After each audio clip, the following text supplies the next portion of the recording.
Alright, today we're going to replace the ball joint on the GMC Chevy. But first, we're getting started on taking the front seats out because it's rusty over there underneath the floorboards because I had a leaky door seal, so I need to get that fixed finally. And I'm just gonna probably paint everything it needs on that side. This side's probably fine, but we're gonna peel it up and check. The other side, the door seal had a big rip in it down here. I didn't notice.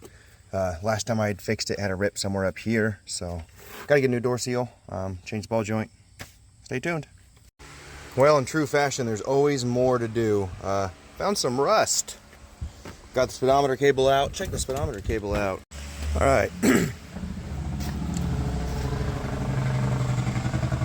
All right, in true fashion, things are always worse than they need to be. She's rusty. I got some sheet metal laying around. I might just cut it out and replace it today. Wasn't ready for that. But whatever, it's life, man. I found a hole in my floorboard, so I cut it out. And now I have a new non-hole over there to go in that hole. Why do I do this to myself?